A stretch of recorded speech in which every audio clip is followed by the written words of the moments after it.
नमस्कार दोस्तों, मैं न्यूट्रिशनिस्ट हरिंदर सिंह वालिया आप सबका अमन हेल्थ गाइड यूट्यूब चैनल पर स्वागत करता हूं। से मधुमेह के रोगियों को अलग अलग तकलीफ होती है।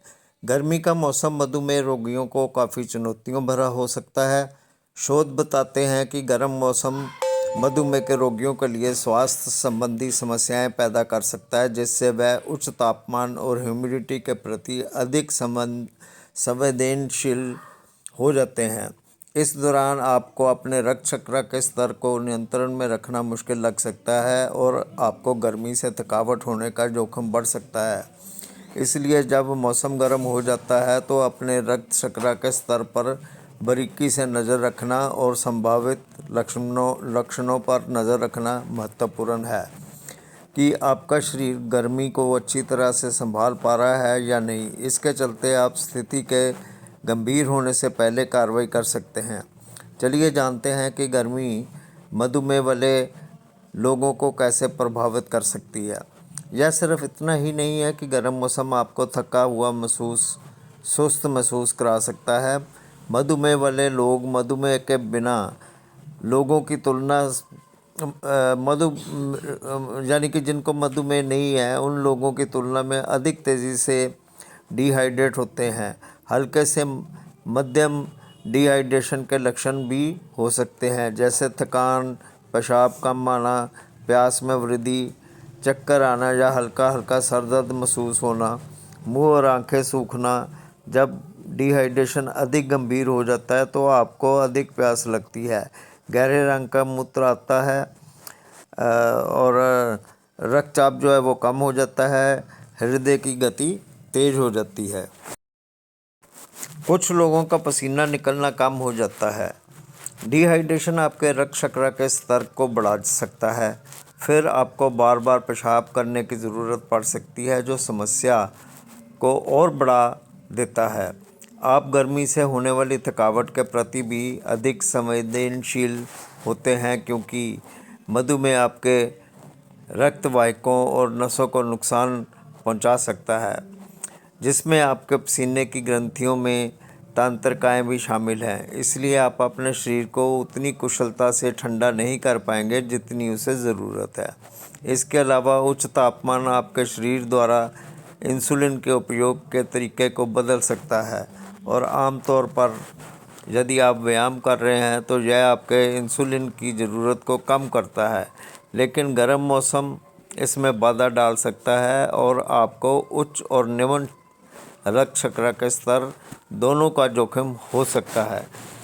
नमी वाले मौसम के बारे में भी आप चिंता ही करें, क्योंकि यह भी नुकसान पहुंचा सकता है। कुछ जगहें ऐसी होती हैं जहां पर मौसम सिर्फ गर्म ही नहीं नम भी होता है। हवा में अतिरिक्त नमी गर्मी को और भी बदतर बना सकती है और यह मधुमेह वाले लोगों के लिए एक चुनौती है। जब मौसम नम होता है तो आपका पसीना उतनी अच्छी तरह से सूखता नहीं है जितना कि शुष्क परिस्थितियों में होता है। इससे ठंडा रहना मुश्किल हो जाता है और इसके और इससे आपके लिए अपने रक्त शर्करा के स्तर को नियंत्रण में रखना मुश्किल हो सकता है। इससे बचने के लिए आप खूब पानी पिएं।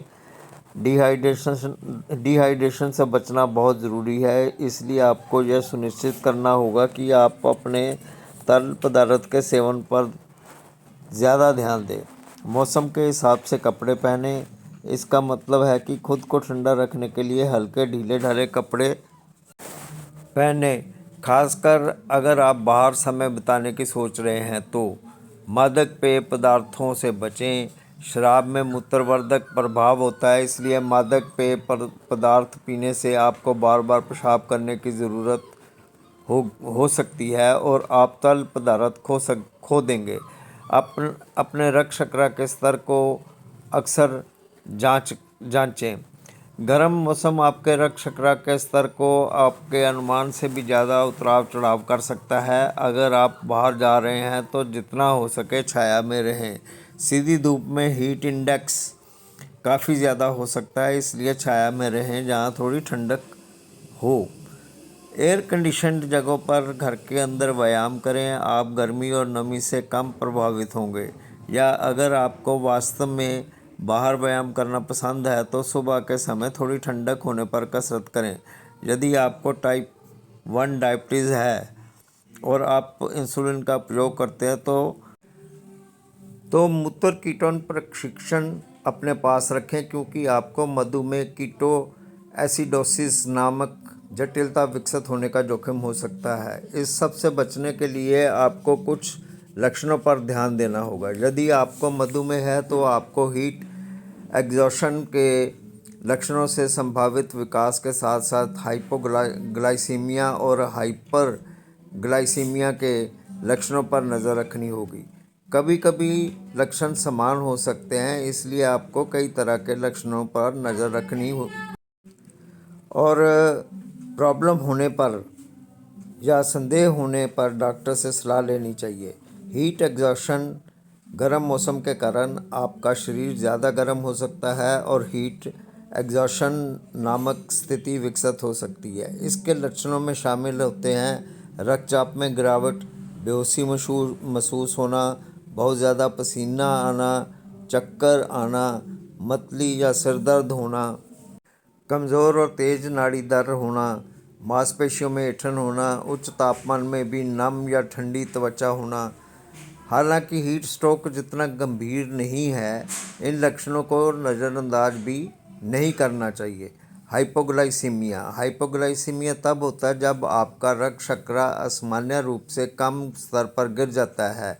आधिकारिक तौर पर यह तब होता है जब आपके रक्त शर्करा का स्तर 70 मिलीग्राम प्रति डेसीलीटर से कम हो जाता है। गर्मियों में हाइपोग्लाइसीमिया का जोखिम बढ़ जाता है, क्योंकि गर्म मौसम में आपका मेटाबॉलिज्म अधिक होता है और आप अधिक इंसुलिन रिलीज़ करने की अधिक संभावना रखते हैं। जब हाइपोग्लाइसीमिया विकसित होता है तो आप भ्रमित महसूस करना शुरू कर सकते हैं, धुंधली दृष्टि विकसित कर सकते हैं। इसके अन्य लक्षणों में शामिल है चिंता, पसीना आना, कंपी, दिल की धड़कन तेज होना।